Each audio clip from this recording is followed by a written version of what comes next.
Últimamente los océanos misteriosos han soltado varios tesoros perdidos. No hablamos de oro ni de perlas, sino de algo mucho más valioso. Cerca de Sicilia, buzos hallaron un naufragio de 2500 años, oculto a solo 6 metros. Es tan antiguo que los expertos ni siquiera saben bien de qué estaba hecho. Eso nos lleva a una época de intrigas políticas, conflictos, construcción naval y descubrimientos. Pero esperen, ¿los restos del barco estaban a solo 6 metros? Eso no es nada profundo. Casi cualquier buzo aficionado podría llegar hasta ahí. ¿Cómo siguió oculto 25 siglos? Bueno, el barco no estaba a la vista como utilería de película. Con el tiempo, las tormentas y las corrientes lo enterraron bajo capas de arena y roca, hasta hacerlo parecer otro bulto más del fondo marino. Se descubrió gracias a tecnología de escaneo de alto nivel. Los investigadores jugaron una especie de escondidas high-tech usando sonar para detectar líneas rectas y patrones que la arena había ocultado por siglos. El barco data del siglo V o VI a.C. En ese entonces, Sicilia no era solo la isla del volcán más alto de Europa. El Etna era uno de los lugares más importantes del mundo antiguo. Entonces, el Mediterráneo era la autopista del mundo y Sicilia la caseta. Los griegos llegaron del este y fundaron colonias en la costa.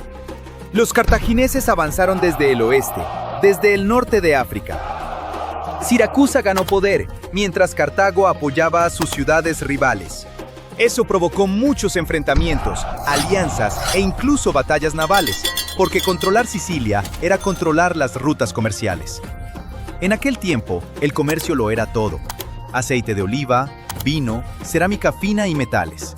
Griegos y cartagineses compitieron durante unos 350 años. El misterio del barco hundido crece. ¿Era de guerra, mercante o algo distinto? No sabemos quién lo construyó ni qué cargaba. Los arqueólogos ni siquiera están seguros de qué madera usaron. Así de frágil y deteriorado está. Lo que sí saben es que el casco se hizo con una técnica rarísima de casco primero. Normalmente se arma el esqueleto y luego van las tablas. Este no. Los constructores unieron primero las tablas borde con borde, como un enorme rompecabezas de madera, y después agregaron las cuadernas de soporte. Ese método se usó muy poco tiempo en la construcción naval griega, así que el pecio siciliano ofrece una mirada rarísima a esa experimentación naval y quizá también a su origen. Pero eso no es todo. También hallaron varias anclas cerca.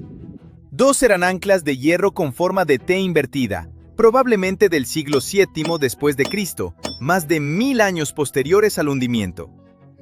Así que aún queda mucho por descubrir. Este barco no fue pura suerte. Forma parte de algo llamado Proyecto Caucana. Es una investigación de largo plazo sobre el pasado submarino de Sicilia, en marcha desde 2017. Podría ser el mayor hallazgo hasta ahora. Pero el equipo vuelve cada año y descubre cosas nuevas e importantes. Aún así hay más. Otros 3 hallazgos recientes valen la pena. Primero, vayamos al oeste, cruzando el Mediterráneo hasta España, donde ocurrió una historia casi idéntica. Frente a la costa de Murcia, los arqueólogos sacaron algo increíble. Un barco fenicio de 2600 años llamado Mazarrón II.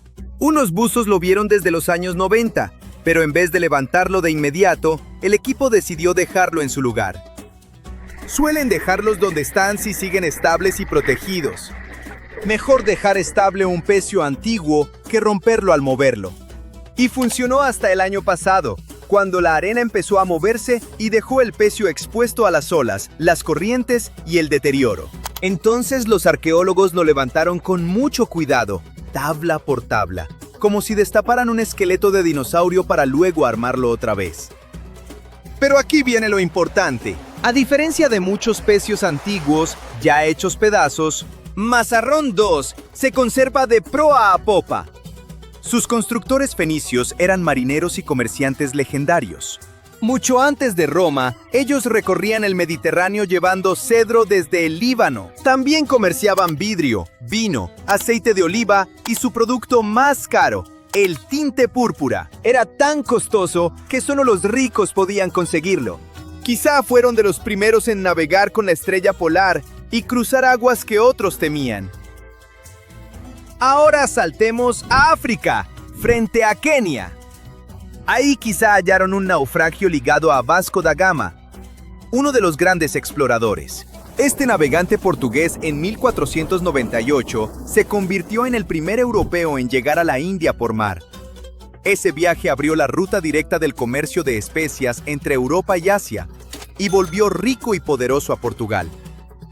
El barco en cuestión sería el São Jorge, parte del famoso último viaje de Vasco da Gama. Los registros dicen que se hundió frente a Kenia durante una tormenta, y el pecio hallado bajo los arrecifes parece ser de la época correcta. Si se confirma, sería uno de solo 8 barcos portugueses de esa época aún en el Índico. Es como encontrar un capítulo perdido de un libro sobre la era de las exploraciones. A diferencia del naufragio español, este no se ha sacado del agua. Sigue ahí. En vez de levantarlo, quieren hacerlo museo para buzos. Suena genial. De eso nace un hobby. Si creen que estos hallazgos solo son para arqueólogos, se equivocan. El siguiente no tuvo sonares avanzados ni equipo enorme. Lo hicieron un papá y su hija de 5 años durante una simple salida de pesca en Wisconsin. Lo que encontraron podría ser el George L. Newman, una goleta de madera perdida desde 1871. Ese año encalló entre el humo del incendio de Peshtigo en Wisconsin. Fue el incendio forestal más mortal de la historia, pero ese mismo día ardió Chicago, y por eso casi no se cuenta. Durante más de 150 años, todos creyeron perdido al Newman. Luego, la arena reveló sus restos en las aguas someras del lago Michigan. Quizá no guarde secretos náuticos, pero sí otra cápsula del tiempo de la historia de Estados Unidos. Para cerrar, ¿cuál fue el naufragio más antiguo descubierto? En los años 70, unos buzos que exploraban cerca de la isla griega de Dokos toparon con lo que resultó ser el naufragio conocido más antiguo del mundo. Por desgracia, el barco en sí no sobrevivió. La madera, casco y cuerdas incluidos, desapareció hace mucho. Pero sí quedó la carga. El fondo marino estaba lleno de cientos de vasijas de barro, jarrones y otras piezas de cerámica, todas de entre el 2700 y el 2200 a.C. Esa época se conoce como el Ádico Temprano, cuando las pirámides de Egipto todavía estaban en construcción. Junto con la cerámica, los arqueólogos hallaron anclas de piedra y piedras de molino, de las primeras pruebas de comercio marítimo humano. Aunque el pecio de Dokos no conserva tablas ni mástiles, muestra algo mayor. Navegábamos y comerciábamos por mar mucho antes de lo creído. No es un tesoro al estilo pirata, pero para la historia no tiene precio. Al final, el océano es básicamente una enorme bodega de la historia humana. A diferencia de lo enterrado, un barco hundido siempre trae una tragedia detrás. Cuentan cómo vivía, comerciaba y viajaba la gente. Y lo mejor es que, con los robots submarinos y los escáneres de hoy, podemos explorar el océano como los buzos solos jamás podrían. Allá abajo podría haber flotas olvidadas, cada una con la historia de su civilización. Los barcos de Nemi eran embarcaciones enormes, construidas por los romanos hace más de 2000 años, con pisos de mármol, mosaicos coloridos e incluso plomería para baños lujosos. A diferencia de los barcos típicos de su época, usados para transporte o batallas, estos eran verdaderos palacios flotantes. Pero los barcos de Nemi no eran solo proezas de ingeniería y lujo romano. Su historia es increíble. Perdidos, encontrados y perdidos de nuevo. Estas naves se convirtieron en el centro de una saga misteriosa que ha desconcertado a los historiadores durante siglos. Lo primero extraño sobre ellos tiene que ver con dónde los encontraron. Estos enormes barcos de madera yacían en el fondo del lago Nemi, un lago volcánico de aguas tranquilas ubicado a unos 30 kilómetros al sur de Roma. Durante siglos, los pescadores locales sabían de los naufragios y se dice que se aprovechaban de eso. Usaban ganchos para sacar piezas y artefactos de los barcos de Nemi y los vendían en los mercados. Eso continuó hasta 1446, cuando algunos nobles decidieron que ya era suficiente y comenzaron a investigar las leyendas sobre los barcos de Nemi. Se dieron cuenta de que no era solo un cuento. Ambas naves estaban a unos 18 metros de profundidad en el lago, y desde ahí, el misterio solo creció. Si lo piensas, 18 metros no es tan profundo, y el lago Nemi es bastante pequeño. Solo 1,5 kilómetros de ancho y unos 30 metros de profundidad. Entonces, ¿por qué construir barcos tan enormes en un lago tan pequeño? No tiene mucho sentido, especialmente cuando descubrimos quién los construyó. El emperador romano Calígula. Ya sabes, el conocido por ser uno de los líderes romanos más crueles e impredecibles. Pero algo en lo que casi todos coinciden era su gusto impecable por todo lo extravagante. Calígula gastaba dinero como loco. Se asume que agotó todo el tesoro imperial en un año, con festivales lujosos, banquetes y consintiendo animales. Sí, supuestamente alimentaba a su caballo favorito con avena mezclada con hojuelas de oro. En fin, amaba el exceso. Entonces, ¿por qué construyó 2 barcos enormes en un lago tan pequeño? Los expertos creen que Calígula pudo haberlos construido ahí por la conexión del lago con Diana, la diosa de la caza, la luna y la naturaleza, a quien se veneraba en un santuario en la orilla norte del lago. Por cierto, Nemi es un nombre moderno que vemos en los mapas actuales. Los romanos llamaban al lago Speculum Dianae, que significa espejo de Diana. Así que es posible que Calígula lo viera como el lugar perfecto para esconderse y anclar sus barcazas de placer. Quería palacios flotantes extravagantes, y eso fue exactamente lo que obtuvo. La Prima Naya, que significa primer barco, era una embarcación enorme de unos 70 metros de largo. Es casi tan grande como el avión de pasajeros más grande de hoy, el Airbus A380. El casco estaba dividido en 3 secciones, con la parte trasera más ancha y la delantera más angosta. Tenía 2 grandes estructuras en cada extremo, conectadas por escaleras y pasillos, dándole al barco un aspecto peculiar, único en la antigüedad. La segunda nave, o segundo barco, era aún más grande. Estaba en aguas más profundas y más lejos de la orilla, lo que dificultaba el acceso, pero también ayudó a preservarlo mejor. El barco medía 73 metros de largo y 24 de ancho, con una especie de edificio atrás y uno más pequeño al frente. Aunque las estructuras faltaban cuando descubrieron el barco, la disposición de las cubiertas dejaba claro que existieron. Estos barcos eran absolutamente increíbles. Fueron construidos con los mejores materiales. Mosaicos elaborados formaban los impresionantes pisos llenos de color, y el mármol de alta calidad añadía un toque de elegancia y lujo a los interiores. Los barcos también tenían 10 filas de remos, baños, galerías, salones e incluso jardines con viñedos y árboles frutales. Sí, jardines en un barco. Calígula claramente quería que fueran su propio paraíso privado. Se dice que hacía fiestas desenfrenadas a bordo, donde su mal comportamiento no tenía límites, incluyendo relaciones escandalosas con las esposas de sus generales y senadores. Estos barcos definitivamente fueron diseñados para impresionar, mostrando no solo la riqueza y el poder del emperador, sino también las increíbles habilidades técnicas de los ingenieros romanos. La evidencia sugiere que las naves tenían tecnologías que creíamos no se habían desarrollado hasta después. Tenían sistemas de plomería avanzados, y algunas fuentes sugieren que incluso tenían agua corriente. Hay evidencia de tuberías de bronce y drenajes de plomo, lo cual es una locura para barcos del siglo I. Otra cosa es que las vigas de madera estaban cubiertas de plomo para alejar a las bromas, esos pequeños moluscos famosos por hacer túneles y digerir la madera. Pero los esfuerzos de los ingenieros fueron algo inútiles en este caso, ya que las bromas no viven en agua dulce. También hay una teoría de que uno de los barcos tenía una plataforma giratoria.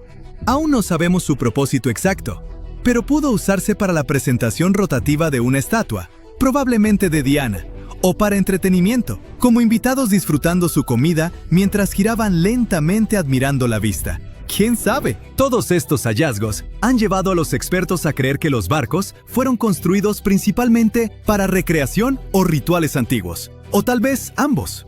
Básicamente, el verdadero propósito de los barcos de Nemi sigue siendo un misterio, porque no hay documentación histórica sólida al respecto. Ahora, aunque estos barcos eran maravillas tecnológicas, no duraron mucho. Solo estuvieron en uso alrededor de un año antes de que terminara el reinado de Calígula. Con el tiempo los barcos fueron dañados, llenados de piedras y hundidos en el fondo del lago Nemi. Esto nos trae de vuelta a la historia de su descubrimiento. En 1929, los líderes de Italia decidieron drenar el lago para rescatar los barcos. así que bombearon unos 20 metros de agua. Tomó años sacarlos del lodo, pero el segundo barco finalmente fue recuperado en 1932. Durante la excavación, los arqueólogos encontraron muchos artefactos valiosos de los naufragios. Poco a poco, enormes anclas, decoraciones de bronce y estatuas de mármol surgieron de las profundidades, junto con elegantes anillos para remos, juntas de bronce y tejas de cobre. El costo de estos barcos debió ser astronómico. Recuperar los recuerdos y artefactos de la época romana era muy importante entonces, así que sacar los barcos del lago fue un gran triunfo para Italia. En 1936, decidieron construir un museo para exhibir los naufragios, pero su historia dio un giro trágico. Como probablemente sabes, esa fue una época muy afectada por conflictos globales, e Italia no fue la excepción. En 1944, un incendio estalló en el museo, destruyendo los barcos y todo el contenido arqueológico. Bueno, quizá nunca sepamos con certeza quién inició el fuego, pero sí sabemos que los barcos antiguos más grandes jamás descubiertos se perdieron en él. Solo sobrevivieron algunas piezas de bronce, unas maderas carbonizadas y otros artefactos guardados en Roma. Pero como el ave fénix, las naves resurgieron de las cenizas gracias a mucho trabajo de reconstrucción. Después de la restauración, el museo en Nemi fue reabierto en los años 50. Si alguna vez lo visitas, quizá puedas ver parte de un piso de mosaico verde y rojo, de uno de los barcos que, curiosamente, se perdió en algún momento y se usó como mesa de centro en un departamento de Nueva York por más de 50 años. Con todos los giros trágicos en la historia de los barcos de Nemi, ¿quién sabe? Tal vez aún hay piezas de estos palacios flotantes escondidas en diferentes partes del mundo. Estas cosas pueden sorprenderte, pueden asustarte, también pueden ser muy confusas. Están esparcidas por todo el mundo, desde las llanuras heladas de la Antártida hasta el caluroso desierto de Nevada. Pero no tienes que salir de tu casa para ver estos lugares. Basta con abrir Google Earth o Google Maps e ingresar las coordenadas para ver muchas cosas extrañas captadas por satélites. Nuestra primera parada es en la Antártida. Aquí están las coordenadas. En este momento, casi no se ve nada más que una capa blanca de nieve. Pero hace un tiempo, usuarios descubrieron un barco extraño en este lugar. Estaba ahí tirado, de costado, cubierto de nieve. ¿Qué hacía ahí y de dónde venía? El Internet comenzó a inventar sus propias teorías. Es parte de un gran cohete. Es una nave del espacio exterior. Es una base secreta. Llegó ahí desde el Triángulo de las Bermudas. Mientras más tiempo pasaba, más locas se volvían las teorías. Pero la teoría que resultó ser cierta también fue la más inesperada. Este barco en realidad era pareidolia. Este término describe la tendencia humana de ver patrones en lo aleatorio. Tu cerebro ve formas familiares en las nubes, en los pozos de café o en patrones de rocas debido a la pareidolia. Así que este barco probablemente era solo un montón de nieve o algún tipo de iceberg. En todo caso, ya no se puede ver en los mapas. Probablemente Google no quería que la gente inflara rumores ridículos. No te vayas de la Antártida todavía, porque nuestro siguiente lugar misterioso está cerca. Aquí están las coordenadas. ¿A qué se parece? ¿A una puerta gigante o a un techo de vidrio? Se ve bastante extraño contra el manto blanco de nieve. ¿Qué hay cerca? La estación japonesa Showa. ¿Están estos dos objetos relacionados de alguna forma? Probablemente no. Pero entonces, ¿qué es? Alguien en internet bromeó que podría ser una puerta de un Boeing. Al parecer, tendría que ser un Boeing enorme. Alguien dijo que era la entrada a un búnker o a una base secreta. ¿Es un portal a otra dimensión? ¡Claro que no! Todas esas teorías se descartaron cuando los científicos se involucraron. Dijeron que ese objeto era un iceberg común, que encalló y se quedó atorado. Se está derritiendo y refleja la luz del sol. Por eso su superficie se ve tan brillante. Nada especial. Vamos a otro lugar frío. Esto es una locura total. Un enorme rostro roto escondido en las llanuras nevadas de la Antártida. ¿Quién es? ¿Algún tipo de villano o la cabeza de un gigante enterrado en la nieve? Es obvio que solo es un paisaje inusual, pero aún así es bastante impresionante. Y por cierto, este es otro ejemplo de pareidolia. ¿Cómo es que la gente encuentra estas cosas? Van y dicen, ¿Qué tal si paso horas recorriendo la Antártida en Google Maps? Suena como una gran idea. En fin, pasemos a nuestro siguiente destino. ¿Crees que esto podría ser algún tipo de patrón para un ritual aterrador? ¿O es un lugar secreto para brujas y hechiceros? No, esto es una base científica llamada FACE, Free Air Carbon Dioxide Enrichment. Liberan dióxido de carbono a la atmósfera y realizan experimentos para estudiar sus efectos. ¿Para qué? Para simular condiciones climáticas y ver cómo reaccionan las plantas del desierto y los ecosistemas a niveles altos de dióxido de carbono. Los científicos monitorean el crecimiento de las plantas, la química del suelo y la salud general del ambiente en estas regiones. El asunto es que la temperatura está subiendo en todo el planeta. Es posible que en el futuro, muchos territorios donde vive la gente se conviertan en desierto, y la vegetación en los desiertos será esencial para nuestra supervivencia. Así que los científicos se adelantan para saber cómo se comportarán las plantas en esas condiciones. Aquí están las coordenadas de un lugar en otro desierto. Tendrás que alejarte un poco para ver el panorama completo. Ruedas de piedra gigantes están esparcidas por el vasto territorio del desierto de Jordania. Son antiguas y los científicos aún no conocen su verdadero propósito. Fueron descubiertas por primera vez por pilotos en los años 20. En total, se han encontrado más de 1000 ruedas ahí. Obviamente, esto no es una anomalía natural y no hay factor de pareidolia. Pero entonces, ¿qué es? Los científicos creen que los antiguos colocaron esas ruedas en ángulos específicos respecto al Sol para medir el tiempo con las sombras y rastrear el paso de los años. Otros sugieren que las ruedas eran algo así como trampas para animales, o podrían ser lugares para rituales antiguos. Ahora, pasemos de los desiertos calurosos al agua. Ingresa a estas coordenadas y espera. ¿Por qué el agua de este lago es roja? No te apresures a sacar conclusiones terribles. La razón de este color son las algas. Ciertos tipos de algas y bacterias viven en este lago salado. Se multiplican y le dan al agua este color. Suena convincente, pero dudo que alguien realmente quiera nadar en ese lago.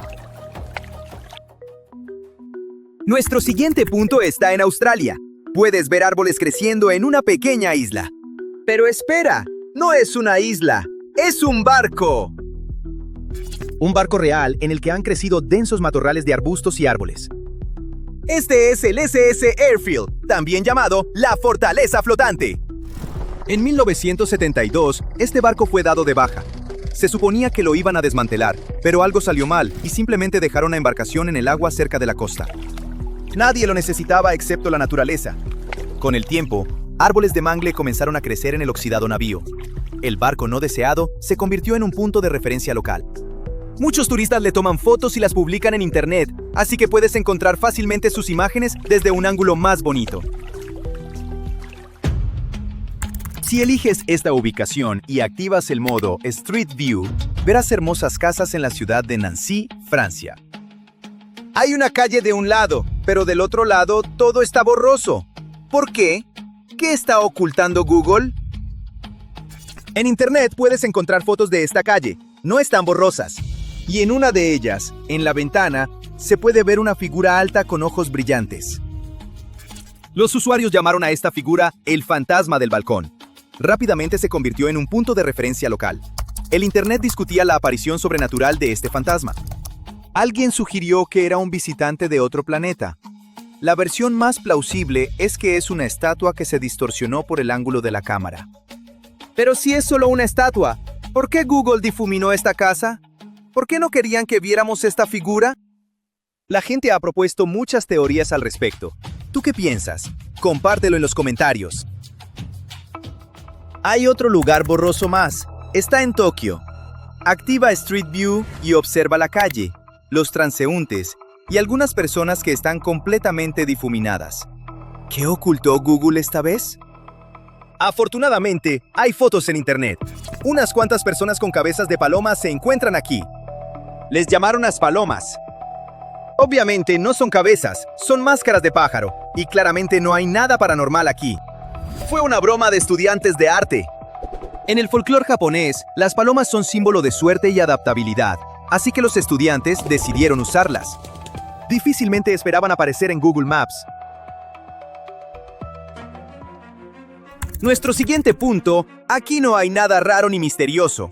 Este es el pueblo fantasma de Rowlight, Nevada, donde se descubrió oro en 1905. Muchos llegaron para extraer el metal. En pocos años se instaló electricidad, se levantaron edificios y para 1910 el pueblo fue abandonado. El oro se acabó, las calles quedaron vacías y los edificios fueron abandonados. Han pasado más de 100 años y la ciudad se ha convertido en ruinas. Los turistas vienen aquí a sentir esta atmósfera de abandono y a ver las casas únicas construidas con botellas de vidrio. Pero puedes recorrer las calles de Rowlight usando Google Maps en modo Street View. Hace 360 años, un enorme barco británico, el London, explotó en un estuario del Támesis. La tragedia cobró más de 300 vidas, incluyendo a los marineros y a sus seres queridos. Nadie sabe exactamente qué condujo a este desastre, pero los científicos finalmente están cerca de la verdad. Unos buzos encontraron accidentalmente un cañón de bronce bien conservado del barco. Este cañón, que estuvo enterrado en limo y arcilla durante siglos, podría tener todas las respuestas. El London fue un barco de servicio construido para la Armada de la Mancomunidad de Inglaterra.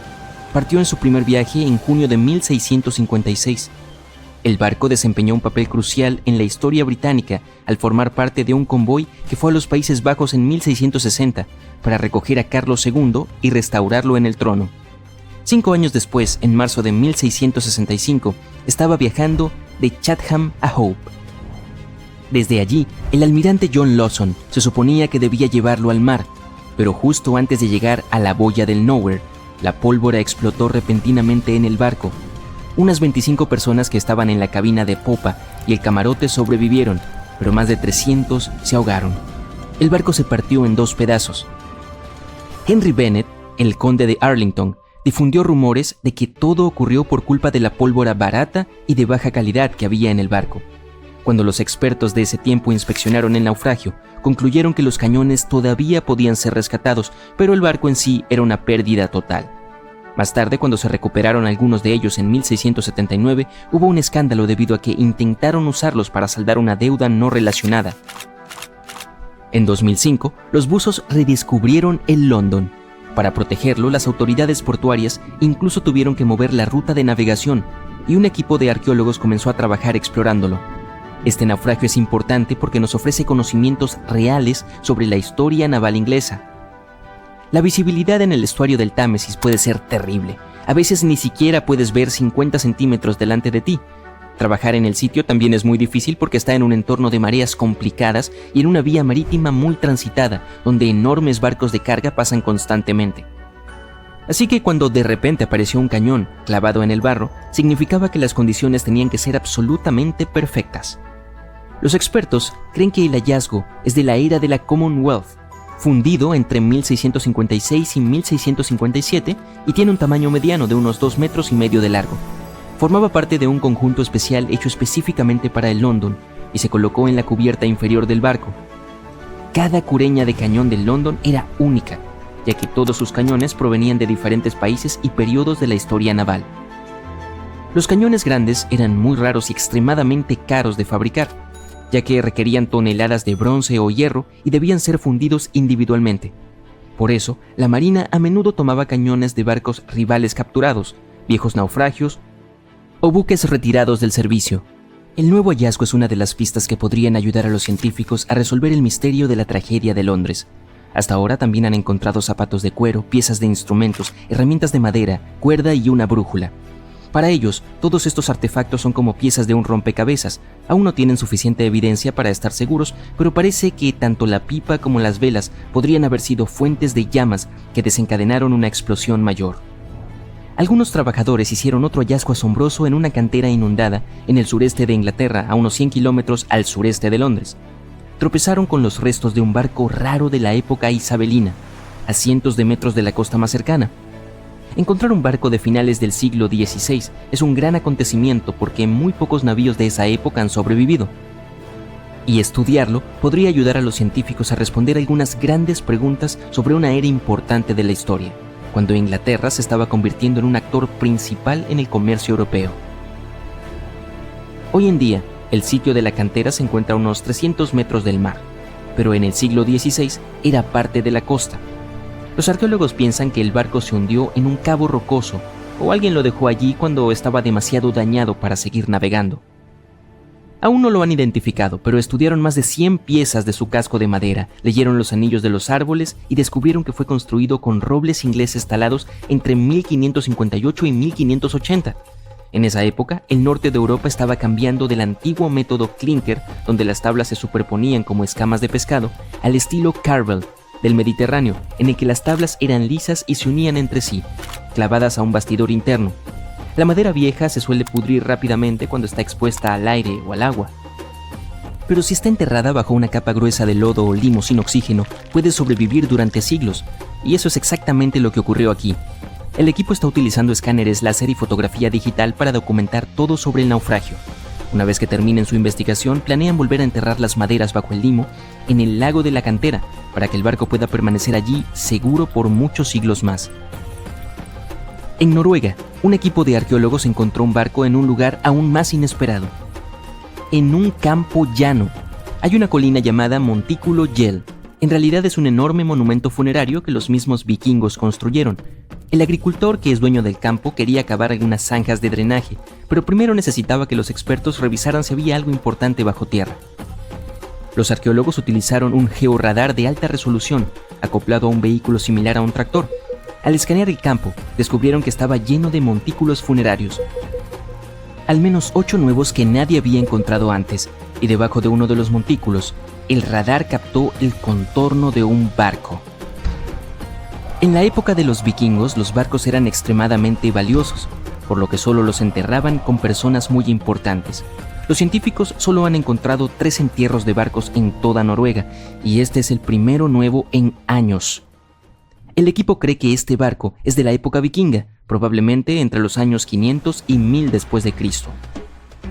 Y como el túmulo funerario que lo cubría se aplanó con el tiempo, el barco ahora está a solo medio metro debajo del suelo, muy cerca de la superficie. Mide cerca de 20 metros de largo y el radar mostró que partes como la quilla y las tablas del suelo están preservadas. Los arqueólogos planean explorar más utilizando herramientas no invasivas para no dañar nada por accidente. Si es necesario, comenzarán una excavación. Muy lejos de Noruega, en el desierto de Namibia, un minero en busca de gemas encontró accidentalmente un naufragio legendario de casi 500 años de antigüedad. Los trabajadores llamaron a un arqueólogo para examinarlo y pensaron que debían ser los restos de un buque mercante portugués, el Bom Jesus, que había desaparecido misteriosamente en el siglo XVI. El Bom Jesus había partido de Lisboa cargado de tesoros con destino a India, pero en algún lugar del extremo sur de África, una tormenta brutal lo arrojó contra la costa de Namibia. El barco se estrelló contra las rocas, se desintegró y desapareció bajo las olas. Cuando los arqueólogos exploraron el naufragio, encontraron partes del barco esparcidas por la costa y enterradas bajo una gruesa capa de arena, lo que en realidad salvó a los restos de pudrirse. Incluso descubrieron tesoros, más de 40 toneladas de carga que se habían derramado del cofre del capitán bajo el agua cuando se rompió el casco. Había cañones, espadas, telas, herramientas que los marineros usaban para navegar guiándose por las estrellas y lo más importante de todo, 1845 lingotes de cobre, piezas sólidas de metal que pesaban en total entre 16 y 17 toneladas. Los científicos pudieron incluso leer las antiguas marcas comerciales estampadas en los lingotes y revelaron así que fueron hechos por una rica compañía comercial alemana. Y luego estaba el gran premio, más de 2.000 toneladas de oro y plata de todo el mundo, Portugal, Venecia, Francia y los estados moros, además de 105 colmillos gigantes de elefante que pesaban cerca de 2 toneladas. Los colmillos probablemente iban camino a convertirse en artículos de lujo como joyas y finas tallas. Pruebas de ADN mostraron más tarde que el marfil provenía de elefantes del bosque y la sabana del oeste de África. Sin embargo, no encontraron muchos huesos, lo que significa que la tripulación o bien logró escapar o se perdió para siempre en el mar. Un barco lleno de oro y otros tesoros valorados en más de 13 millones de dólares fue encontrado en medio del desierto de Namibia después de casi 500 años. El trabajador que lo encontró estaba buscando diamantes, pero terminó con algo mucho más valioso para la historia. Había algunos bloques de cobre, algo de madera, tuberías y colmillos de elefante. Los mineros llamaron a un arqueólogo que pronto se dio cuenta de que no era una playa alterada como pensaban, sino un naufragio. Todas las pruebas mostraron que se trataba de un barco mercante portugués, Bom Jesus, que desapareció en el siglo XVI. Los expertos creen que era un tipo especial de barco, más grande, fuerte y resistente que los antiguos barcos de Portugal y España. Estos navíos se construyeron para llevar a los exploradores portugueses en largos viajes a lugares lejanos como India, China y Japón, y regresar con toneladas de carga. Es probable que el Bom Jesus estuviera transportando tesoros de Lisboa, Portugal, hacia el oeste de la India. Pero parece que en su camino alrededor del extremo sur de África, cerca de Namibia, una gran tormenta empujó al barco demasiado cerca de la costa. El barco chocó contra una roca, se volcó y se rompió, y se hundió en el océano. Los arqueólogos encontraron un tesoro del cofre del capitán bajo el agua, que probablemente se cayó cuando se rompió el casco de madera. También hallaron piezas del barco esparcidas a lo largo de la costa, tal vez por la violenta tormenta y más tarde por la construcción en la zona. La tormenta debió haber sido muy feroz, pero no se encontraron muchos huesos, lo que significa que la mayoría de la tripulación podría haber sobrevivido o se perdió en el mar. El barco estaba dividido en 3 secciones y sorprendentemente bien conservado, gracias a las gruesas capas de arena que lo cubrían y prevenían su deterioro. Los arqueólogos que estudiaron el naufragio descubrieron más de 40 toneladas de carga. Había cañones, espadas, bloques de metales como plomo y estaño, telas y herramientas que los marineros usaban para navegar siguiendo las estrellas mientras cruzaban el océano. El descubrimiento más emocionante fue el de 1845 lingotes de cobre que pesaban entre 16 y 17 toneladas. Estos lingotes de cobre, de metal puro, están todavía en excelentes condiciones porque el casco del barco y las capas de arena los protegieron del agua del océano. Los científicos incluso lograron leer las marcas comerciales que tenían y descubrieron que fueron fabricados por una compañía comercial alemana muy rica. También había más de 2,000 monedas brillantes de oro y plata de diferentes países, de acuñación portuguesa, veneciana, francesa y morisca, y 105 colmillos de elefante enormes que pesaban alrededor de 2 toneladas. Los colmillos probablemente estaban destinados a convertirse en artículos de lujo en el destino. Los arqueólogos tomaron algunas muestras de ADN de los colmillos y descubrieron que provenían de elefantes de bosques y sabanas de África Occidental. Los investigadores tuvieron suerte de que el barco fuera encontrado en una zona restringida de extracción de diamantes. No hubo carroñeros que pudieran apoderarse de los tesoros. El Bom Jesus sigue siendo el naufragio más antiguo y valioso que se ha descubierto en la costa occidental de África subsahariana. Otro naufragio encontrado recientemente por accidente estaba enterrado bajo una duna de arena de 3 metros de altura cerca del mar Caspio. Algunas personas lo llaman el lago más grande del mundo y tiene niveles de agua que suben y bajan con el tiempo debido a los cambios en los patrones climáticos. Estos cambios pueden mover la arena y develar cosas como este naufragio y otros tesoros a lo largo de la costa. A medida que la duna desaparecía lentamente, el barco comenzó a mostrarse. Antes de desenterrarlo, los científicos estaban preocupados de que las olas del mar pudieran dañar el naufragio. Para protegerlo, construyeron un muro usando miles de sacos de arena para mantener las olas alejadas. Cuando la nave fue descubierta, se dieron cuenta de que era un barco mercante de 3 mástiles y 28 metros de largo con un fuerte casco doble. Las muestras de madera evidenciaron que fue construido entre los siglos XVIII y XIX, utilizando árboles como pino silvestre, abeto y alerce de la zona del río Volga o del Cáucaso. Incluso encontraron trigo sarraceno y plantas de la misma región, que probablemente se comerciaban o se usaban para alimentar a los marineros. Esto prueba que el barco era parte de un grupo de naves mercantes que antiguamente navegaban por el mar Caspio. Un pescador aficionado, Gürkan Gürbüz, que estaba a 6 metros bajo el mar frente a la costa de Turquía, notó algunos restos metálicos enormes. Tenía una cámara submarina, así que hizo tomas del descubrimiento y las llevó a los científicos. Ellos inmediatamente comenzaron una investigación y descubrieron que debía ser un naufragio de las primeras décadas del siglo XX. Podría ser uno de los barcos del Imperio Otomano que tenían la importante misión de entregar suministros, pero desapareció sin dejar rastro. Los científicos obtuvieron permiso para estudiar en detalle este naufragio del Mar Negro con el fin de aprender más sobre sus misterios. Esperan encontrar los documentos del astillero para obtener algunas respuestas, ya que el barco en sí está en condiciones terribles y es complicado trabajar con él. Unos robots submarinos que pertenecen a una empresa de petróleo y gas notaron cientos de ánforas antiguas intactas en el lecho marino del Mediterráneo Oriental. Los expertos piensan que esas jarras tienen 3.300 años. Esto convierte el hallazgo en el naufragio más antiguo en aguas profundas. Probablemente, las jarras se usaban para almacenar aceite u otros productos agrícolas como frutas. Esto demuestra que las personas que hicieron estas ánforas organizaron el comercio marítimo y poseían increíbles habilidades de navegación. Parece que los antiguos marineros lograron atravesar el mar Mediterráneo sin tener una línea de vista a ninguna costa. Todo lo que podían ver era el horizonte, por lo que debieron haber usado el sol y otras estrellas para orientarse. Frente a las costas de Sicilia, a unos 6 metros bajo la arena y la roca, unos arqueólogos encontraron un naufragio tan antiguo que no están seguros de qué materiales se usaron para construirlo. Creen que el barco es del siglo V o VI a.C., lo que significa que tiene más de 2.500 años. Este antiguo barco no estaba solo. Los investigadores también encontraron 2 anclas de hierro en forma de T invertida de alrededor del siglo VII de nuestra era y 4 anclas de piedra de tiempos prehistóricos en las cercanías. Uno de los anclajes de piedra estaba roto y podría haber tenido piezas de madera unidas para ayudarlo a sujetarse al fondo marino. Descubrieron que el barco en sí fue construido usando solo la técnica de sobrecasco.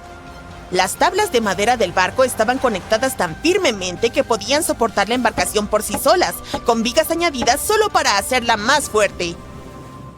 Lamentablemente, el casco de madera del barco es muy frágil ahora porque unas pequeñas criaturas marinas que comen madera lo han dañado con el paso de los años. Los científicos están siendo muy cautelosos mientras lo estudian para asegurarse de que no se desintegre. Este descubrimiento es de gran relevancia porque fue construido durante una época en la que Sicilia era sumamente importante para el comercio. En ese entonces, los griegos y los púnicos estaban tratando de tomar el control de los mares mucho antes de que Roma se convirtiera en el gobernante del Mediterráneo. Al estudiar este barco, los científicos esperan aprender más sobre cómo las personas viajaban y comerciaban en esos tiempos antiguos. Otro naufragio, esta vez frente a la costa de Kenia, podría ser del último viaje de Vasco da Gama. Este explorador portugués fue el primer europeo en llegar a la India por mar alrededor del Cabo de Buena Esperanza. Unos pescadores locales. Un arqueólogo portugués acaba de descubrir un montón de barcos hundidos llenos de oro, incluyendo un galeón español con 22 toneladas de oro y plata. Tanto oro hoy en día tiene un valor de unos 2.000 millones de dólares, y esta es la cantidad de un solo barco. El arqueólogo Alexandre Monteiro hizo este descubrimiento casi por accidente. Estaba estudiando algunos documentos cuando encontró información sobre un barco que desapareció en 1615 y decidió que quería encontrarlo. Después de muchos años, Alexandre no solo encontró esta embarcación específica. En realidad, descubrió 8.620 naufragios solo en las aguas de Portugal. De este número, 250 estaban llenos de oro, un descubrimiento que haría temblar a cualquier Jack Sparrow. La mayoría de estos barcos se hundieron por razones aburridas como el clima, pero a veces fueron destruidos en batallas que pueden haber sido épicas. Transportaban oro y otros tesoros del Nuevo Mundo hacia Europa y, por supuesto, todos querían su parte. Alexandre ha estado estudiando naufragios históricos durante 30 años, por lo que ha descubierto muchos barcos que se hundieron de maneras gloriosas. En 1816, por ejemplo, un barco de uno de los hombres más ricos de Portugal se hundió en Australia con la increíble cantidad de 66.000 monedas de plata. Este fue el primer barco de Portugal que se sumergió en las aguas de Australia. La mala noticia es que estos antiguos barcos hundidos, llenos de riquezas e historias épicas, no son tan fáciles de alcanzar. Están muy en el fondo del océano y cubiertos de arena. Igual podrías intentarlo, pero eso sería robar parte de la historia de un país, y eso no está bien, ¿verdad? Naturalmente, Portugal no fue el único país que exploró los mares en esa época. La costa de Europa está llena de barcos hundidos cargados de oro. De hecho, hay alrededor de 1 millón de naufragios históricos bajo el agua en este momento, y los tesoros abandonados bajo el mar podrían valer alrededor de 60.000 millones de dólares. Es una cantidad de dinero enorme, pero déjame decirte que estos barcos hundidos llenos de oro no valen realmente la pena. Hay muchas historias de descubrimientos de tesoros marítimos que se convirtieron en demandas judiciales terribles y hasta en largas condenas de cárcel. Nuestra primera historia comienza en 1746, cuando una violenta tormenta hizo naufragar un barco llamado Príncipe de Conti cerca de una isla de Bretaña. La nave estaba llena de té, cerámica y tenía 100 lingotes de oro. Por supuesto, los dueños del barco intentaron salvar el botín, pero si no es fácil ahora, imagina cómo era en el siglo XVIII. Pasaron más de 200 años para que la embarcación fuera encontrada. Finalmente ocurrió en 1975, cuando un grupo de franceses la descubrieron y decidieron llevarse casi todas las cosas valiosas que pudieron encontrar. Ahora bien, dije que estas cosas no valían la pena por una razón. En Francia, si encuentras algo que podría ser histórico, debes declararlo a las autoridades locales dentro de las 48 horas. No cumplir equivaldría a cometer algo conocido como delito. Para ser justos, nuestros amigos franceses sí declararon sus hallazgos, pero solo los cañones corroídos del barco. ¿Y el oro? Bueno, lo vendieron, obviamente, porque cada lingote de oro vale entre 125.000 y 231.000 dólares. A las autoridades francesas les llevó casi 50 años recuperar el oro robado, y no lo recuperaron todo. Parte de él fue comprado por una pareja de ancianos que vivía en Florida, y el delito es tan grave que fueron acusados de estar relacionados con lavado de dinero, crimen organizado y tráfico de bienes culturales. Los saqueadores también vendieron algunos lingotes de oro a la colección del Museo Británico. Ahora, volvamos a la década de 1850, cuando un vapor llamado SS Central America viajaba de Panamá a California y de regreso. Esto ocurrió durante la fiebre del oro de California, una época en la que 300.000 personas se trasladaron a California para buscar oro. Debido a que la ruta de viaje no era nada sencilla, la gente tenía que transportar su oro en grandes barcos. Aquí es donde entra en escena nuestro amigo el SS Central America. En 1857, el barco tenía a bordo 578 personas y unas 10 toneladas de oro. Muy pocos sobrevivieron, y entre 100 y 150 millones de dólares en oro se hundieron con el barco. Todo esto explica por qué, en 1988, un grupo de inversores de Columbus decidió financiar un proyecto de investigación para encontrar este barco. La investigación fue liderada por un hombre llamado Tommy Thompson. Tommy estaba obsesionado con la idea de encontrar este barco hundido lleno de oro. Le llevó años hallar la ubicación exacta del SS Central America, en especial porque el barco estaba a 2.300 metros bajo la superficie del Océano Atlántico y recuperarlo requería de mucha tecnología sofisticada. Un grupo de 161 inversores financió su aventura, pero no hace falta decir que no lo hicieron por amor. Invirtieron $12.500.000 en este proyecto porque esperaban ganar al menos 10 veces más. Pero como la vida no es todo risas y alegrías, 39 compañías de seguros demandaron al equipo de investigación en cuanto recuperaron el oro. En aquel entonces, cuando el barco estaba operativo, estas compañías aseguraron la carga del SS Central America, y cuando finalmente la carga fue recuperada, más de 100 años después, querían ser indemnizadas. Dijeron que no era su trabajo recuperarlo, pero eso no significa que lo abandonaran. Estos disparates no prosperaron, y el 92% del oro fue entregado al equipo de investigación. La trama se complicó cuando los inversores fueron estafados por nada menos que Tommy Thompson, quien huyó con $4.160.000. También tenía 500 monedas de oro, pero no le ha dicho a nadie dónde están. Casos como este son la razón por la que la mayoría de los países tienen reglas para proteger las propiedades culturales. Y sí, a veces los naufragios pueden ser una propiedad cultural. Obviamente, hay muchos descubrimientos de tesoros marítimos que ocurren sin violar ninguna ley. El SS City of Cairo, por ejemplo, era un vapor que se hundió en 1929 con 2.000 cajas de monedas de plata, con un peso de 122 toneladas. Una empresa llamada Deep Ocean Search recuperó las monedas de una profundidad de 5.200 metros, 1.400 metros más profundo que el Titanic. 34 millones de libras fueron al Tesoro del Reino Unido, y Deep Ocean Search también recibió una parte. La buena noticia es que algunas de las monedas pueden ser compradas por coleccionistas de manera legal. Pagar por un tesoro es tal vez lo más cercano que se puede estar de un hallazgo arqueológico submarino. Sé que todo lo que hice fue destruir tus sueños de piratería, pero aunque saquear naufragios llenos de oro puede ser un delito en la mayoría de los países o simplemente imposible para nosotros meros mortales, no todo está perdido. Hay unos 770 billones de dólares en oro en el fondo del océano, y no tiene dueño. Es como una mina de oro submarina, solo que el oro está en el agua. ¿Sabías que el agua del océano es salada, no? Bueno, el oro se mezcla con los minerales del agua, así que no es como si fueras a tropezar con una pepita de oro en la playa. Cada litro de agua de mar contiene 13.000 millonésimas de gramo de oro, y es muy difícil extraer esas diminutas partículas del agua. Pero eso no significa que no haya habido intentos, y, por supuesto, también ha habido engaños. En la década de 1890, un hombre afirmó haber inventado un aparato que extraía oro del agua de mar. Cuando consiguió suficiente dinero, huyó del país con el efectivo. Si realmente quieres obtener algo de oro, podrías intentar extraerlo del núcleo de la Tierra, que contiene 1,6 trillones de toneladas de oro.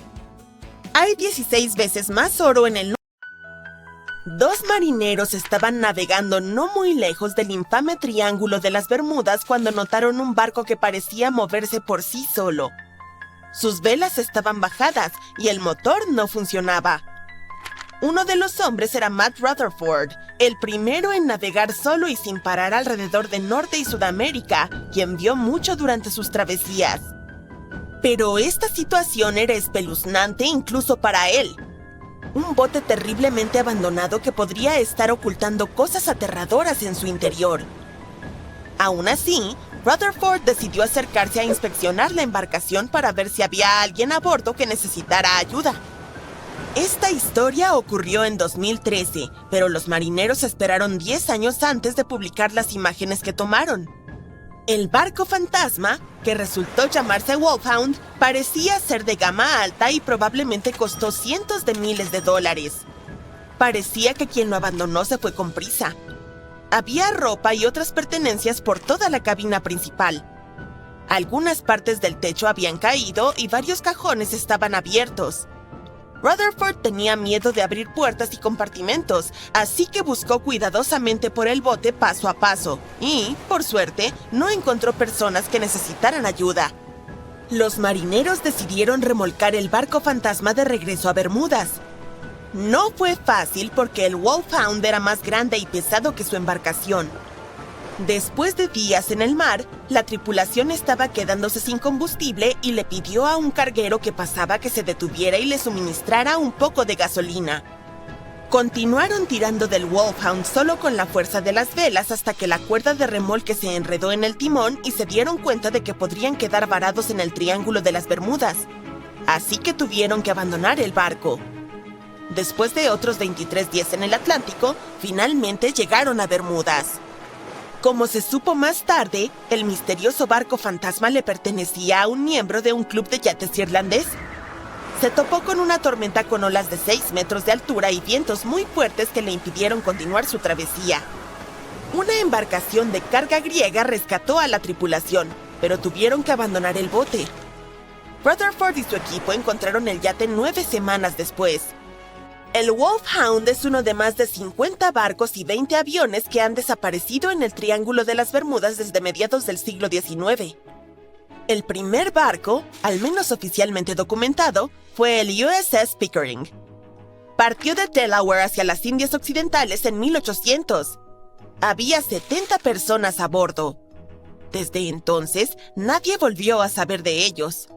Y quizá nunca sepamos qué les ocurrió exactamente ni dónde se encuentra el barco ahora. La embarcación más grande que ha desaparecido en esta misteriosa área fue el USS Cyclops. En marzo de 1918, llevando una tripulación de 306 personas, este zarpó de Barbados con rumbo a su hogar en Baltimore. Llevaba a bordo toneladas de mineral de manganeso denso, que se utilizaba en la fabricación de acero. Algo sucedió durante su viaje de 9 días, cuando pasaba por el Triángulo de las Bermudas. El último mensaje del Cyclops decía: clima despejado, todo bien. Pero luego desapareció para siempre, sin siquiera emitir una señal de SOS. Otro barco que supuestamente el Triángulo de las Bermudas se llevó para siempre fue el Cotopaxi en 1925. Estaba cargado con carbón y tenía una tripulación de 32 personas a bordo. Su viaje debía ir de Charleston, Carolina del Sur, a La Habana, Cuba. Pero algo salió mal y la embarcación desapareció.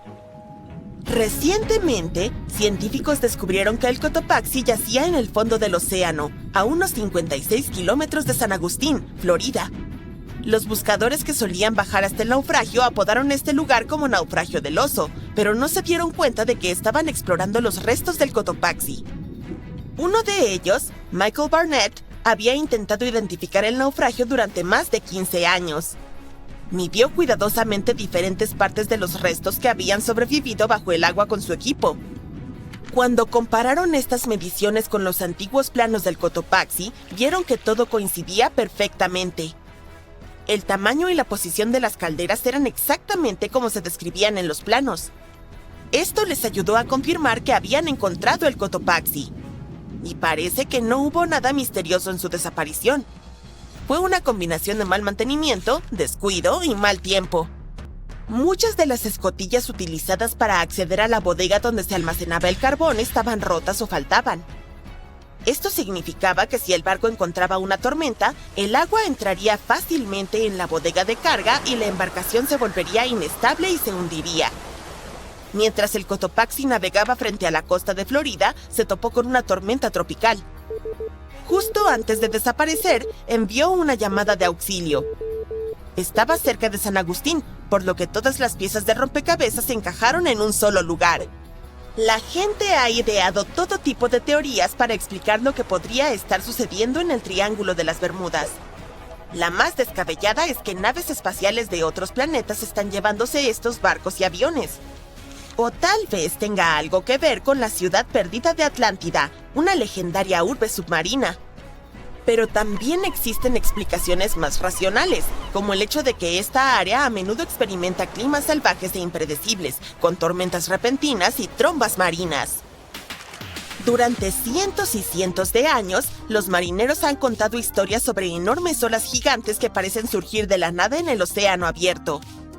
En el pasado sonaba como un cuento, pero en los últimos 20 años, los satélites han detectado estas olas anómalas. Algunas de ellas han superado los 30 metros de altura. Las tormentas provenientes del Golfo de México pueden impactar el área del Triángulo de las Bermudas y generar olas muy agitadas e impredecibles. Científicos construyeron un modelo del USS Cyclops y lo pusieron en un simulador de olas. Dicen que incluso una ola gigantesca de 15 metros de altura sería suficiente para volcar esa nave. Tenía un fondo plano y era menos estable y más propensa a volcarse. También hay muchas colinas y profundos valles en el fondo del océano, lo cual puede ser peligroso si un barco no navega con cuidado. A veces, las cosas pueden salir mal con los motores, los sistemas de comunicación u otro equipamiento. Si un avión o embarcación tiene un problema mecánico lejos de la Tierra, puede ser realmente difícil obtener ayuda con rapidez, en especial si los equipos de rescate están lejos. El Triángulo de las Bermudas también tiene anomalías magnéticas, por lo que en algunas partes de él, las brújulas pueden apuntar en la dirección equivocada. Y luego están los errores humanos, como calcular mal las distancias, tomar giros equivocados o no escuchar con atención las instrucciones. Esto es lo que le sucedió al vuelo 19, un grupo de aviones que desapareció. El líder de la travesía, el teniente Charles Taylor, decidió volar hacia el mal tiempo sin todo el equipo necesario. Además, estaba cansado, por lo que le fue realmente difícil tomar buenas decisiones.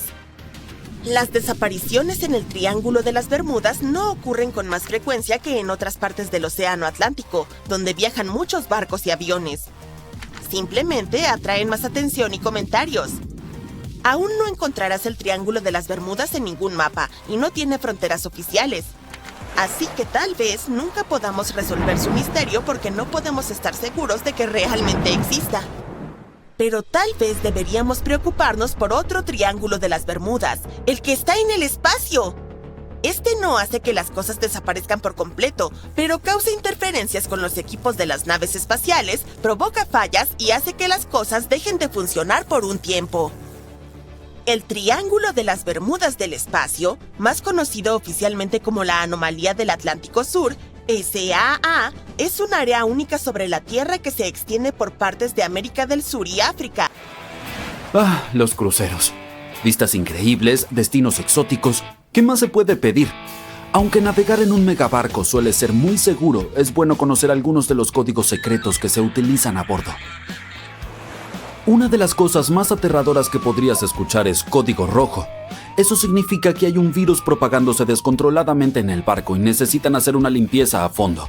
Los pasajeros enfermos son confinados en sus camarotes hasta nuevo aviso, pero el único anuncio que podría darte escalofríos es Operación Estrella Naciente, que significa que un pasajero ha fallecido.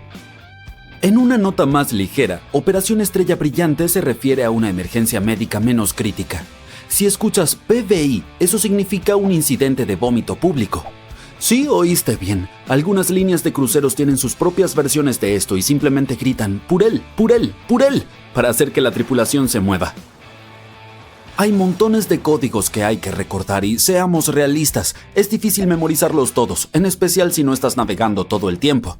Así que aquí tienes un consejo rápido. Si hay un incendio u otra emergencia, escucharás una alarma general. Eso significa 7 o más pitidos cortos del silbato del barco seguidos de un pitido largo. Esa es tu señal para dirigirte a tu punto de reunión. Los cruceros están llenos de características inesperadas que muchas personas, especialmente los novatos, pueden no notar. Algunos de esos hoteles flotantes son enormes, casi como pequeñas ciudades. Aunque es bastante fácil acostumbrarse a todas las diversiones como los parques acuáticos, las tiendas de tatuajes y la gran cantidad de opciones gastronómicas, también existe un mundo escondido debajo de las cubiertas que sigue siendo un poco misterioso. Entonces, en la mayoría de los casos hay una morgue, lo cual tiene sentido ya que nunca se sabe cuándo se escuchará Operación Estrella Naciente. Con millones de pasajeros que viajan cada año, tristemente no es raro que algunas personas fallezcan a bordo. Debido a esto, muchas embarcaciones están equipadas con una morgue y bolsas de cadáver adicionales por si acaso. Usualmente ubicada en la cubierta más baja, la morgue es una pequeña sala de acero inoxidable que puede albergar de 2 a 10 cuerpos, dependiendo del tamaño del barco. Si alguien fallece, el personal del barco alertará a las autoridades en tierra firme. Un equipo médico revisará la situación y luego trasladará el cuerpo a la morgue hasta que puedan hacer los arreglos correspondientes. Por lo general, el cuerpo es desembarcado en el siguiente puerto, pero a veces permanece a bordo hasta que el crucero finaliza. Está bien, ¿y qué pasa si hay un verdadero criminal a bordo? Alerta de spoiler, no encontrarás policías en un crucero, pero la mayoría aún cuenta con una pequeña cárcel a menudo llamada calabozo. Si los pasajeros se ponen demasiado alborotados y violan las reglas de la línea de cruceros, el equipo de seguridad podría encerrarlos por un tiempo. Sí, no es una cárcel oficial, es como un centro de detención. Los cruceros son fantásticos para socializar, pero a veces simplemente quieres un lugar tranquilo para relajarte y recargar energías. Por suerte, en los barcos más grandes hay muchos escondites secretos donde puedes encontrar tu paz y disfrutar de las vistas. Para comenzar, enfócate en la proa o la popa del barco, ya que estas áreas suelen estar menos concurridas. Encontrarás cómodas tumbonas, jacuzzis y tal vez incluso espacio para ti solo. Consulta el itinerario diario del barco para identificar salones sin actividades. Por ejemplo, el salón de observación puede estar vacío en ciertas horas y muchas bibliotecas del barco son perfectas para una siesta tranquila. En Seabourn, prueba la piscina de popa y las tinas de hidromasaje en la cubierta 5 para disfrutar de tranquilas vistas al océano. Los barcos de Carnival tienen cubiertas ocultas en la proa donde puedes disfrutar de vistas como las del capitán. Los barcos de clase Oasis de Royal Caribbean cuentan con un área de pista en la parte trasera donde puedes relajarte mientras observas a los corredores. El Explorer's Lounge de Viking tiene un segundo nivel tranquilo que a menudo pasa desapercibido. Disney Magic y Wonder tiene un mirador poco conocido en la cubierta 7, mientras que el Silver Origin de Silversea cuenta con una plataforma de observación de estrellas perfecta para contemplar el cielo nocturno. Los helipuertos de Royal Caribbean y las tinas de hidromasaje en la cubierta 5, Lana y de Carnival también son grandes joyas para disfrutar del sol y la tranquilidad. Ahora, cuando piensas en piratas, probablemente te vengan a la mente imágenes del capitán Jack Sparrow. Claro, hubo mucho revuelo mediático alrededor de los piratas somalíes, pero ¿siguen siendo un problema? No exactamente. Pero aún así, los pasajeros en cruceros que viajan por zonas de alto riesgo cerca del cuenco de África pueden recibir instrucciones sobre qué hacer si los piratas atacan. Para mantener la seguridad, las actividades al aire libre deben cesar después del anochecer.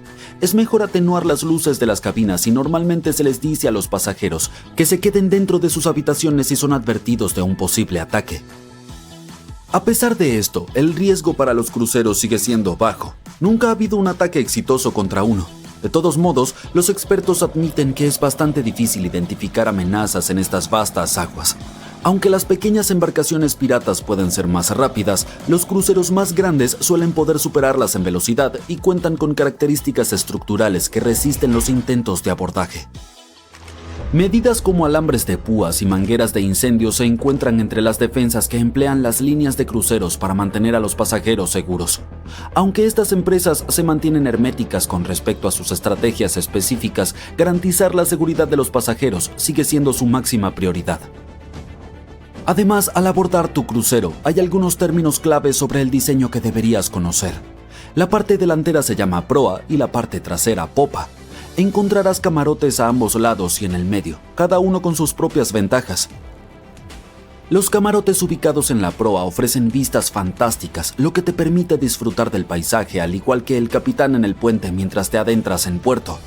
Estos camarotes generalmente disponen de un poco más de espacio gracias a la forma angular del barco. Sin embargo, ten en cuenta que experimentan más movimiento debido al viento y las olas, lo cual a algunos cruceristas les encanta. Aunque las verandas de proa son raras y pueden ser azotadas por el viento, los camarotes con vista al mar en esta área suelen contar con ventanas más grandes para admirar vistas impresionantes. Por otro lado, los camarotes de popa ofrecen vistas impresionantes de la estela del barco y paisajes maravillosos al salir del puerto. Estas habitaciones suelen tener verandas más grandes y a veces en forma de L, perfectas para relajarse. También encontrarás muchas opciones de comida cerca de la popa, lo que hace más conveniente la hora de comer. Solo ten en cuenta que estas habitaciones pueden estar un poco más alejadas de los ascensores, lo que puede requerir caminar un poco más. No olvides revisar el plano de la cubierta del barco antes de hacer la reserva. Si te preocupa el ruido, evita los camarotes cerca de áreas concurridas. Y finalmente, las cubiertas más altas suelen ser más costosas, pero ofrecen mejores vistas y acceso a las cubiertas de la piscina. Oye, ¿sabes cómo la I-95 es una de las autopistas más congestionadas en Estados Unidos? Bueno, también hay una I-95 en los cruceros, pero solo es un pasillo. Esta I-95 está abajo de la cubierta 0, y allí es donde la tripulación trabaja arduamente bajo tus pies. Es la vida de la tripulación, donde lavan su ropa, van al enfermero si es necesario, trasladan tu equipaje y se escabullen de regreso a sus diminutas cabinas para tomar un respiro. Ahora, si idealizas trabajar en un barco, déjame intentar disuadirte de ello, en especial si eres un amante de la comida. No te tratarán con sobras, esos solo son rumores que circulan en línea. Es cierto que la comida no es tan lujosa como la de los pasajeros, pero sigue siendo bastante aceptable. Y si alguien de la tripulación quiere darse un gusto con algo especial, pueden hacer un viaje a una tienda de comestibles en un puerto para abastecerse de sus bocadillos favoritos y disfrutarlos en sus camarotes. Así es, los miembros de la tripulación literalmente viven en un barco. Sus habitaciones son diminutas y ni siquiera tienen ventanas. Imagina una litera metida en un espacio donde la cama de arriba está tan cerca del techo que terminas golpeándote la cabeza cada mañana. Tienen un armario minúsculo y solo 2 cajones, lo que significa que solo puedes guardar un par de atuendos. ¿Y qué hay de los baños?, te preguntarás. Son tan reducidos que podrías sentarte en el inodoro, ducharte y cepillarte los dientes al mismo tiempo si realmente lo quisieras. En cuanto al sueño, realmente no duermen por la noche. En su lugar, toman siestas breves a lo largo del día. Es difícil lograr una noche completa de sueño cuando los turnos pueden durar más de... Si ya estamos felices de encontrar unos cuantos pesos que olvidamos en los bolsillos, imagínate toparte con 13 millones de dólares en un lugar donde jamás lo esperarías. Eso es exactamente lo que le pasó a un grupo de mineros de diamantes trabajando en el desierto de Namibia. En 2008, encontraron este tesoro increíble dentro de un naufragio que ocurrió hace más de 500 años. Y la historia detrás de este barco abandonado está llena de misterios. Todo empezó en 1533, cuando los portugueses construyeron este barco comercial especial. Se creía que este modelo era parte de una nueva clase de embarcaciones que eran más grandes, más eficientes y más resistentes que las anteriores. Portugal realmente necesitaba eso, ya que estaban dominando el comercio por todos los mares en ese momento. Así que el propósito principal de este barco era apoyar esas expediciones de larga distancia durante esta era súper próspera. El 7 de marzo, los portugueses decidieron probar su impresionante barco nuevo. Y en ese fresco día de primavera, grandes embarcaciones navegaron por el río Tajo hacia el Atlántico, con las banderas ondeando y telas coloridas colgando de sus altos mástiles. Ahí se fueron, dejando Lisboa, la capital de Portugal, y dirigiéndose hacia el oeste de India. Al menos, eso es lo que piensan los investigadores, ya que era una ruta bastante común para ellos en ese entonces. La mayoría de las veces, los portugueses buscaban especias. A principios del 1500, era bastante difícil encontrar cosas como canela, jengibre, clavos, pimienta negra y cúrcuma en Europa, así que tenían que ir a India por ellas. Desafortunadamente, uno de los barcos nunca llegó a su destino final. De hecho, para desesperación de la corte portuguesa, esta embarcación desapareció por completo, sin dejar rastro del naufragio. Y nunca encontraron a ninguna de las aproximadamente 300 personas a bordo. ¿Será que se desviaron tanto del rumbo que terminaron en las Américas o en alguna isla en el camino? Bueno, todo era posible. Y el barco, junto con el misterio de su desaparición, se volvió legendario. Adelantémonos más de 500 años hasta 2008. Los mineros de diamantes estaban haciendo lo suyo en una costa cerca de Oranjemund, cuando empezaron a encontrar cosas raras mientras excavaban, como pedazos de metal, madera e incluso objetos extraños que parecían tubos de bronce. Eso definitivamente era raro, así que llamaron a un arqueólogo para averiguar qué estaba pasando. Cuando llegó el arqueólogo, notó todo tipo de pedazos extraños y piezas viejas esparcidas por ahí. Poco a poco, empezó a identificar esas cosas. Primero, colmillos de elefante. Luego, una pieza de artillería de 500 años. De repente, cayó en cuenta. Esto definitivamente era un naufragio. Pero lo que el arqueólogo no se dio cuenta en ese momento era que este naufragio resultó ser uno de los más importantes jamás encontrados. En ese entonces, no fue nada fácil convencer a la compañía minera de que los arqueólogos tenían que seguir explorando el sitio. Pero por suerte lo lograron, porque al 6º día de búsqueda, encontraron un tesoro. Y, literalmente, llenaron sus sombreros con más de 11 kilos de una mezcla de monedas de oro españolas y portuguesas. Resulta que este viejo barco abandonado estaba cargado con oro, estaño, colmillos de marfil y más de 18.000 kilos de lingotes de cobre cuando tuvo su trágico y acuático final. De hecho, los especialistas creen que los lingotes de cobre jugaron un papel clave en mantener el naufragio tan bien conservado.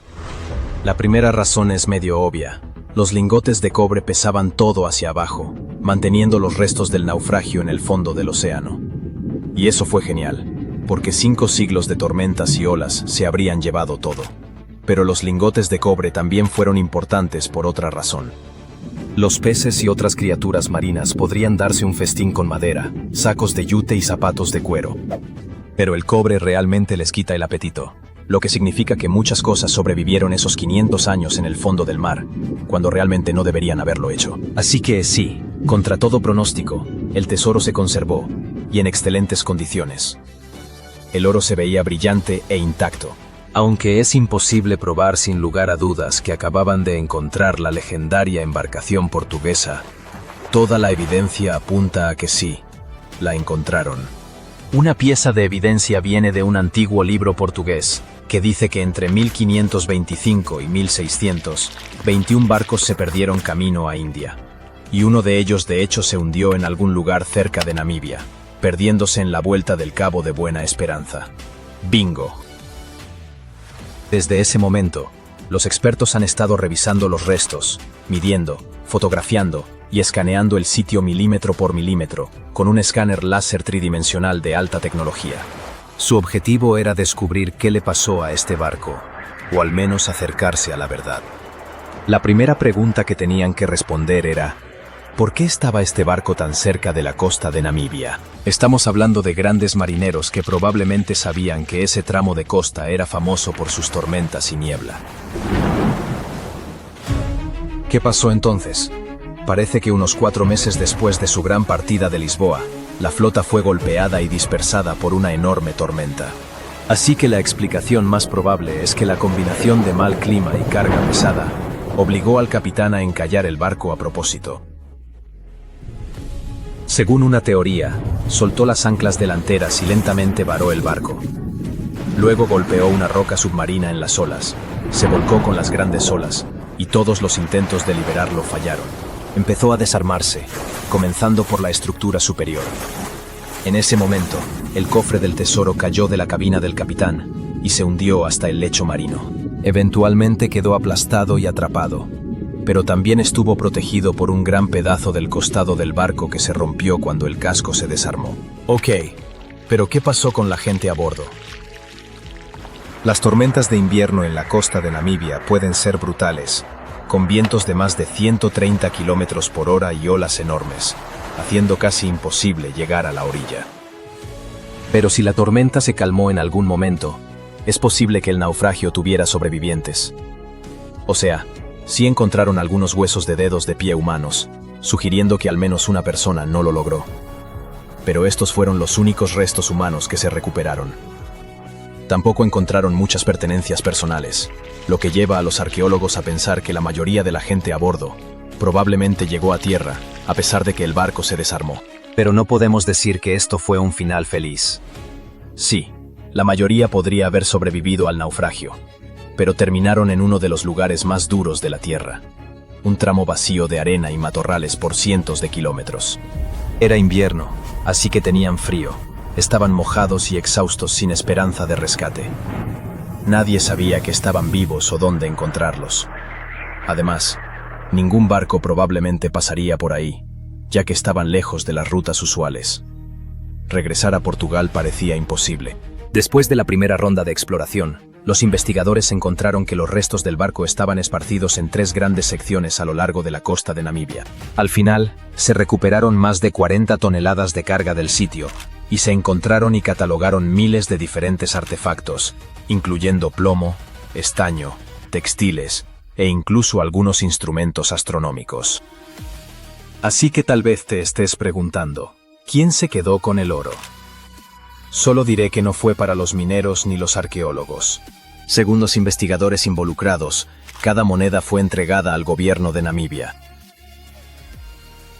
Después de todo, ese es el procedimiento usual para barcos aleatorios encontrados en la playa. Pero este caso no era tan simple porque hay una excepción a esta regla. Si el barco encontrado es un barco estatal, el país que lo posee tiene derecho a recibir el tesoro. En otras palabras, todo lo que encontraron dentro de esta vieja embarcación abandonada, en realidad le pertenecía a Portugal, sin importar que todo pasó hace siglos. Pero los líderes portugueses aparentemente permitieron que Namibia se quedara con todo.